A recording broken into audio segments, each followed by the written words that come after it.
Hello everybody. I've not got a fairy mic with me today, but I do have Alex from April Towers. Hi Alex. Hello, it's better than a fairy mic, I suppose. I suppose it is, yeah. Just a person rather than people, a fairy mic, yeah. just people to speak to. Yeah. Okay. Yeah, I'm really well, thank you. How are you? I'm good. It's Good. nice to be back in Nottingham. Yes. Well, you're very busy these days, aren't you? With all sorts of little bits. Obviously, April Towers, is quite a big thing now, I suppose. Things have come up for you that have led you to success. There's some. I guess. Would you agree? I mean, that's flattering to say so. It's been a great few years. It feels like everything's kind of naturally progressed in the way that we want it to, leading up to this kind of point where the album's almost ready. It's nice to. It's nice to kind of be seen in your hometown as one of the bands that are doing quite well, and we've been lucky to play all over the UK and Europe, and it's nice to come back to Nottingham, even though we're based in Nottingham, but we're kind of dotted around all the time. So it's actually nice to be back in your hometown and realise that people still care about you. Yeah, I guess so. In a way. Let's talk about a little bit of Fear. Obviously, that was the big kind of single. It was on the FIFA soundtrack, wasn't it? It was, yeah. How did that come about first? Because that's quite a that's a dream for a lot of a lot of people. Probably, a lot of people have asked that question. It was a dream for me. I mean, if you told me when I was 15 that we're gonna write a song that was gonna be on that game, I would have thought you were crazy. How it came about was I got a call late one night from our manager, who said that the track had been put forward for the shortlist. So you can imagine with a game that's that big that the shortlist was hundreds and hundreds of artists. Not that short. Not that shortlist. Not that short at all. So instantly you're like, well, there's no chance that we're going to get on it because there's hundreds of established acts who've probably got bigger budgets, bigger teams around them who are guaranteed, because there's some big bands on that playlist.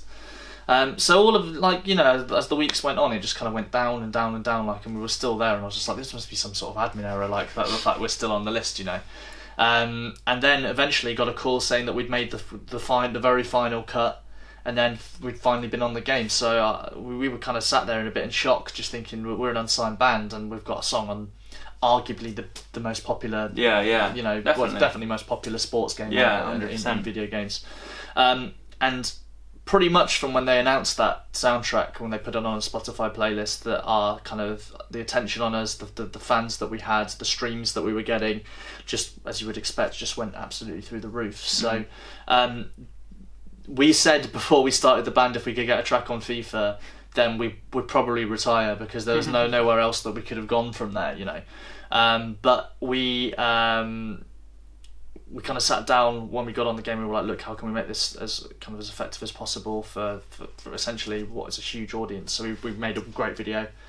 We went out to Skegness and shot in all the arcades there, which was an interesting experience. We just made everything look as slick as possible, and that song's well above 1 million streams on Spotify now, and it kind of revolutionised things for us. So yeah, that was a real turning point, that song. I've got to say, I love it. I absolutely, I really do adore that song.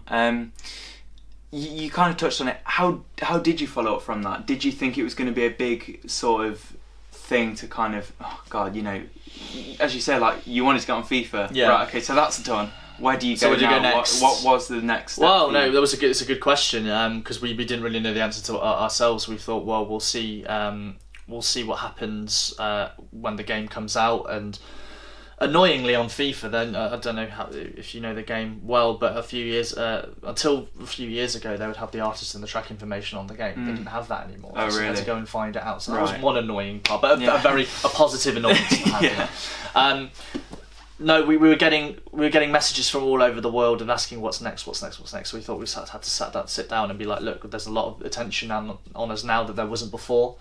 So we put out a song called Modern Psyche, but that still gained us Radio 1 play across the BBC Introducing the East Midlands, and we just thought, well, we'll just carry on in exactly the same way songwriting wise as we were doing before, because the worst thing that you can do, I think, much bigger bands than us that have had a huge massive hit sometimes don't know where to go after that.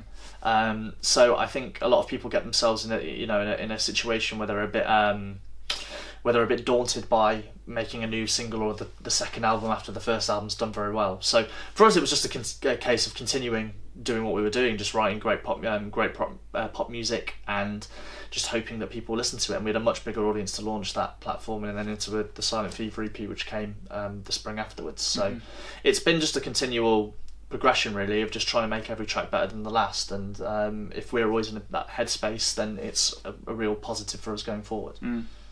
And you've got this new album coming out as well. Is that...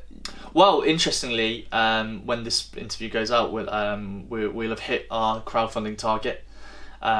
We put it out on Pledge Music to raise some money for the mixing, mastering, production of our debut album, and we thankfully hit that target, which was hundreds of people pledging, donating their money in return for various things in terms of like vinyl, merchandise, live experiences, like instruments that we used in the recording of it. So a lot of our fans really came together to kind of see us over the line and make sure that we could get this album done. So now it's currently in its production. The first single from that album is online at the moment. It's called Takes One to Know One. And we're hoping to put the next single online probably in October, with a review to release the album in January. So it's going to be called Certified Freaky. It's going to be our debut album, and been really in music and bands with Charlie for 10 years to build up to this point of releasing a debut album. That's kind of, I don't really, obviously I want it to be well received and I want it to do well, but just the actual fact that we're going to get it out is a huge personal milestone for us. And you've got a big sort of show at the Angel Microbrewery. Yeah, we do. It's kind of big and it's small in the sense that we've not done a headline show in Nottingham for a year and a half, 18 months now. We did the Rescue Rooms at the end in December in 2015, and we thankfully sold that out, which is, for an unsigned band, a pretty good venue to sell out. So we thought we wanted to come back before we release an album and do a show in Nottingham, because we owe it to a lot of the people who donated to our album are from Nottingham. So we thought we would do a kind of really nice kind of celebration gig, like a preview of what the album's going to have in store. So we thought, where should we go? When me and Charlie was 16, it's like 10 years ago now, it shows how old we are. We played our first ever gig when the Angel was the old Angel. I don't know if you've ever been there before. When it was the old Angel. And it's obviously changed a lot now for the better. It's kind of a bit of a paint job. It looks a bit more more swish. So we thought, why not play a gig where it all began, to be honest, and it's like 100 capacity. It'll be really really tight, really hot and sweaty in there, but that's the kind of Friday night atmosphere we want to create. We've got Chroma Bay supporting, who are doing great things in Nottingham too, so that night is going to be a real celebration of electronic pop in Nottingham, of which there is an absolutely incredible scene right now. Bands like Camino, obviously Chroma Bay I mentioned, Lowry's doing some amazing stuff at the moment, so that's going to be a great night, because we've been waiting to play Nottingham for a long time. So to play Nottingham with new songs in front of friends and family and people who we don't even know as well, that'll be a really cool night. So talk to me about the genre a little bit that April Towers is kind of involved with. I think you've summed it up perfectly with electronic pop, really. Is that something that you've always, were you ever in kind of more kind of guitar-y bands earlier on in your musical life? Well, yeah.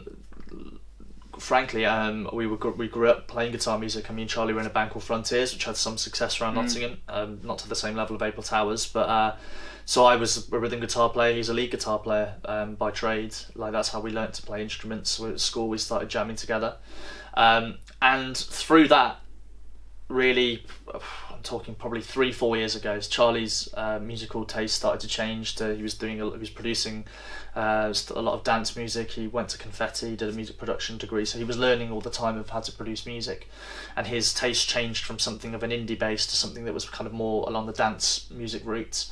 About the same time, I was getting into bands like, quite late, but getting into bands like Hot Chip and LCD Sound System, like Cut Copy, kind of, like old school kind of Depeche Mode, Duran Duran, and I was discovering all this amazing electronic kind of pop music and going, well, I want to kind of try and write something like this. So I got my keyboard out, I locked myself in the garage in my parents' house over the summer and started writing some songs, some demos. and all with a view to April Towers being a solo project. Frontiers had ended. Charlie was doing his own thing, and there was no real plans to have Charlie involved at all.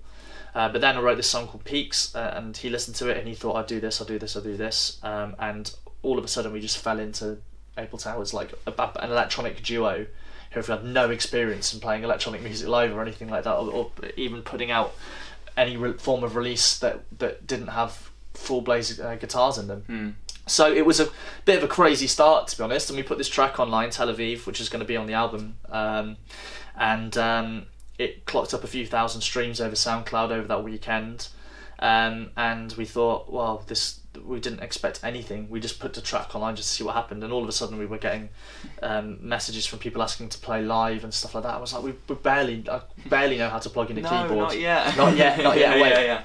So we eventually did wait, and then the first gig was in February, in 2014. So 3 years ago now. We played at the Jam Cafe in Hockley. Probably the least appropriate venue for us to play. Like, if you've never been to the Jam Cafe before, anyone watching this has never been. It's traditionally kind of acoustic music, jazz music as you'd expect, and with the name, and that kind of thing is what people are used to. Not two guys turning up with loads of wires and keyboards and playing electronic pop. Of course, yeah. And with the monitors broke in the first song, so we were just playing blind, but it went down really, really well. And from there we've gone on to play some great gigs. Now, tell me, Alex, one final question I asked to all of the people I interview, at least musically. Yeah. One musician, standout musician for you, that is sort of hands down the musician for you, if that makes sense. So, for me, so the one icon for you, really. One icon. My one icon in music, just because he's pretty much the first person I remember hearing sing, is Paul McCartney. I am a complete and utter Beatles fanatic, as I'm sure there are millions of people, millions of musicians worldwide. I owe it all to him, really, for the actual crafting of songs, the way I go about songwriting, his vocal hooks, the way that he can go up and down, the way that he can write a sad song, the way he can write a happy song, the way he can write kind of like a real kind of almost grungy rock song like towards the end of the Beatles, and the way he can write the most kind of romantic pop songs and love songs as well.